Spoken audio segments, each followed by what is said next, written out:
I am Jason Berlin, founder of Field Team 6. There's no greater honor than that in my life besides being my mother's son, my brother's brother, my dad's son too. So welcome to our biggest event of the year. We are live. I just wanted to say that. Of course, we're live. The biggest Field Team 6 event of the year, the Registered Democrats Summit 2024. And you are just in time for our third keynote speaker of the day, the amazing Jessica Craven. I just have to say a quick update. At the beginning of the day, we made a bold, just big, hairy announcement. I said that wrong. Sorry, that sounded weird. We made a big announcement that we were going to go for raising $100,000 today by the end of the day, starting at zero. Right now, we are over $91,000. We have, in the middle of the day, just a little while ago, an anonymous donor offered a $50,000 matching grant. So everything that you give will be doubled. And we're just trying to get to 100,000 so that we can turn that $100,000 into 100,000 new voters.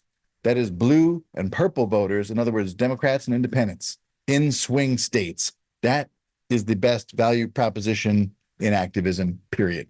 So thank you so much for getting us this far. Let's go all the way. Only 9,000 left. Let's get there for everyone we love. So you know how in texts sometimes or on Twitter, someone puts clapping hands between each word? I'm going to do that live, okay? Jessica Craven is a national treasure. She really is. She is one of my organizing heroes personally. Her newsletter, Chop Wood, Carry Water, goes out to over 23,000 people every weekday with easy, effective political actions to take to stave off despair, affect positive change, and elect more Democrats. What she does, I do. What she tells me to do, I do. Just you won't go wrong. We're so thrilled that she's joining us today. Hey, Jess, thank you so much. The Zoom is yours. Hi, thank you. Can you guys hear me okay? Hi, Jason. Perfectly. Yeah, okay. Hi. Oh my God. Hi, everybody. So I am at the Beverly Wilshire in Beverly Hills right now, attending something called the Democracy Matters Workshop. And I just was in a room with James Carville is in there, and John Dean. Elise Hogue is coming to speak. It's all, Steve Bullock, the governor of Montana, was at my table. I was like, oh, hi there, Mr. Governor. And I'll tell you, the only thing I've been sitting there and thinking as we've been listening to all these like political strategists talk is I can't wait to go to the Field Team 6 event because you guys are actually my people. I love listening to political strategists. It's really interesting. But what actually really kind of floats my boat and gets me excited is being with the people who are actually out there doing the grunt work, the field work, the voter registration work, the door knocking work that is saving our democracy. Because we can all, we can watch talking heads on CNN until the cows come home. We can be a talking head. None of that is going to actually save our country. What's going to save our country is what you guys on this call are doing, what Jason and the amazing people at Field Team 6 are doing. I'm hoping, because I just jumped in and heard that we're $9,000 away from the goal, I would really be so thrilled if you guys made the rest of that while you were listening to me. So that's the first thing I'm going to say. So yeah, I am, sorry, I was in this beautiful room with I was all backlit, it was perfect. And then a couple of people came in there and I had to leave. So now I'm in like a waiting area, basically. All right, 91, we're getting there. So I'm supposed to deliver a keynote speech and I am someone who tends to speak very off the cuff, but I will tell you, most of you, I think, know who I am. I am sort of the opposite of a talking head. I am a doing feat. And that's what I think we all need to be, right?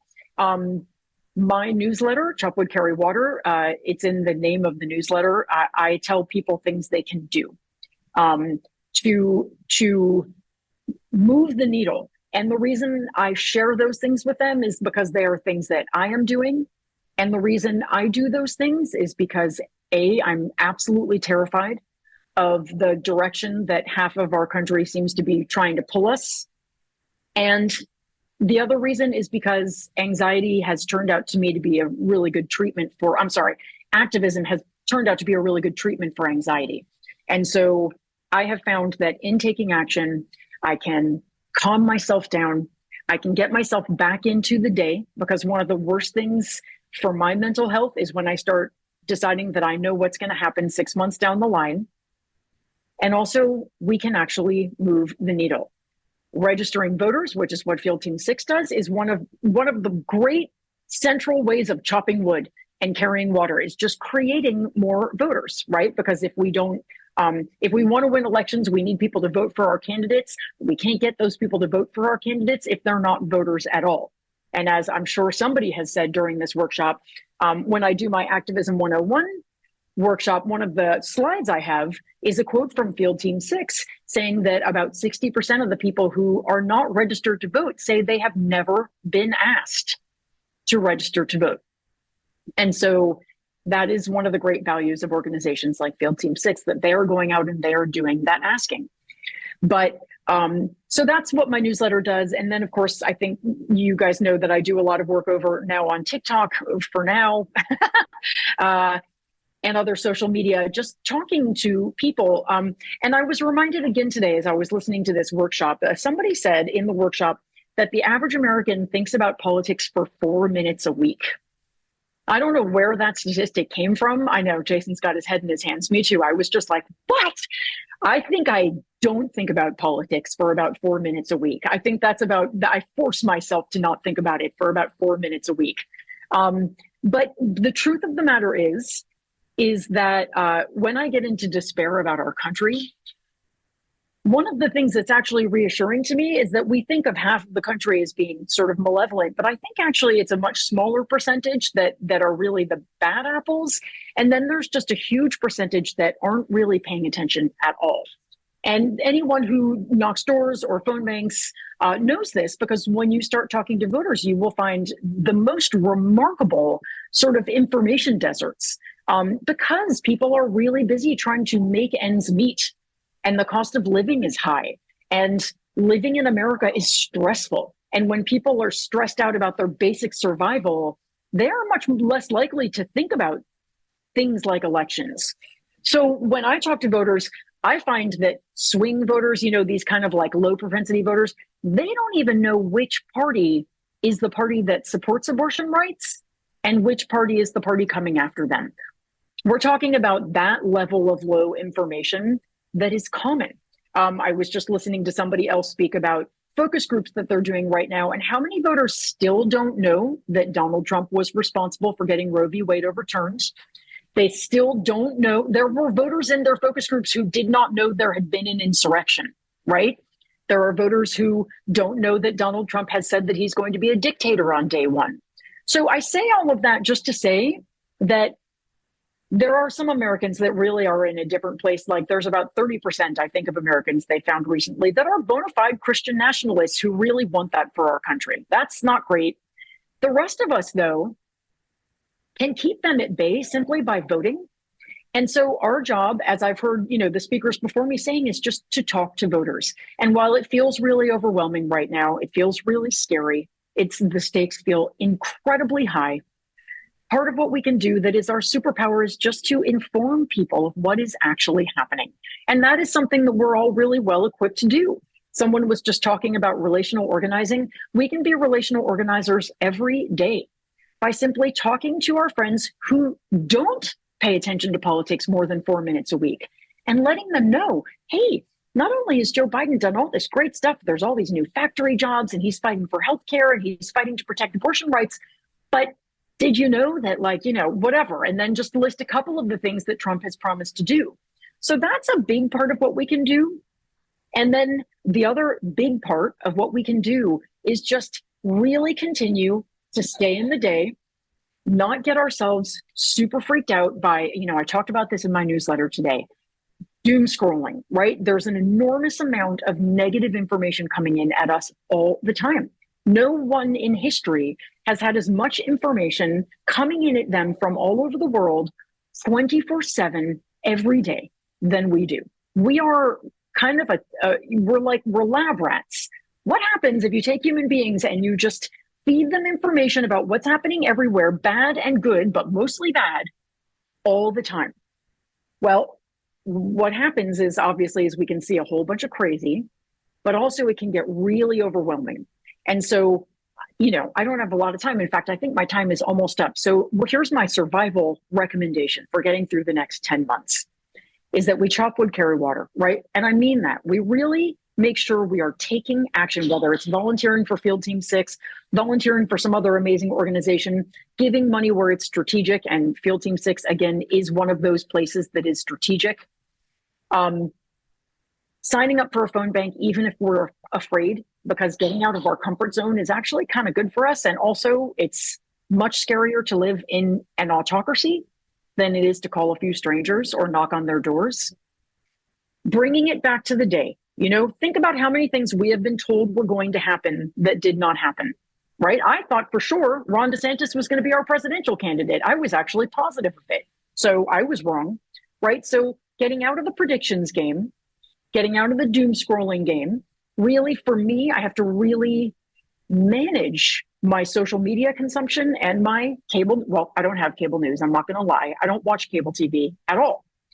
And I think it's a really healthy choice. A lot of other people make a different choice, but I would just say maybe manage the amount, because remember, change never, ever came about by watching MSNBC. It never did, right? The great civil rights movements, the great changes in our country, they did not come about because we were watching Rachel Maddow. God bless her. But they came about because people got out and did the work. And so that's what we're going to do this year, right? Fear is our enemy. Action is our friend. And so the last thing I'll say before I stop, I just came up with this expression this morning when I was writing the intro to my newsletter, is instead of doom scrolling, I'm really going to recommend that we all remember to look for the victories too. Look for the heroes too. There are literally hundreds of them. Well, I'm not going to say hundreds of them on this call, although I am assuming you are all heroes, but there are dozens of people on this call who single-handedly are changing the United States of America through their actions. And if we look around us all over the country, are people fighting for our democracy. They are throwing their entire lives into saving our country. So we spend so much time looking at oh, what's Steve Bannon doing now? Ooh, what's, Peter Navarro, oh, he's going to jail. Good. Oh, but Donald Trump just got off here. Bad. Instead of maybe going, hey, what's Jason Berlin and what's Field Team 6 doing today? What's grassroots Democrats doing today? What's that incredible, what are markers for democracy doing today? Because we are standing not just on the shoulders of giants, we are surrounded by giants right now. And someday our shoulders will be the shoulders that someone else stands on. So don't forget that. And please remember, less doom scrolling and more dem, as in democracy scrolling. Please look for the people who are leading and guiding us and bolstering us at this time. Focus on them, celebrate them, because what we focus on grows. And I really fully believe that if we do that and we keep doing the work, screening out the noise, screening out the polls, screening out the people who tell us that we're doomed and we're never going to win, and do the work, we are going to be okay. We are going to be able to lead this country into a new place and maybe start to actually realize the democracy we have craved for so long. So don't quit before the miracle, please. Thank you for being on this call with me today. And I think I've gone over my time, so I'd better stop. Thank you, guys. Oh, amazing. Amazing. Don't quit before the miracle. Don't quit before the miracle. Yeah, I've heard you say that before. And it did that same thing to me then. It's cruel of you to drop that right before you got off. Don't quit before the miracle. That's exactly right. I love everything you said about taking direct action. Action is the antidote. Don't agonize, organize, and it's one step at a time. We have won. You're talking about pointing out the victories. We have won every major battle since Trump won in a loophole electoral college victory in 2016. Since the Women's March was a starter pistol for the resistance, we won in 2017. We flipped the House in 2018, got a Democratic trifecta and Biden in 2020, and literally every single year have continued to win because of the volunteers and donors and organizers. And by now, it's let's say 8 years. It's not great that we've all had to keep saving the world every year for the last 8 years, but one side effect is we're getting real good at it. You know, we've all been training. I mean, and thank you for everyone who's like just tuning in for the first time today. We need you, absolutely. But for the people who have been here 8 years or some their whole lives, like let's just talk about these last 8 years. That's 2 full army stints. We've been training as organizers. There is a vast national infrastructure of activism that was not there in 2016 that Field Team 6 is proud to be a small part of. So, oh my God, Jess, could not agree more on the power of daily action. When you take action every day, after a few weeks, it starts to become a habit. When you do that for a few months in a row, it starts to become a lifestyle. And that is our goal, for activism to become a part of our lives, all of our lives, however big or small. So the question isn't, is activism sustainable? It's more, is your activism sustaining? Is it feeding you? Because if you're doing it right, it should feed your soul.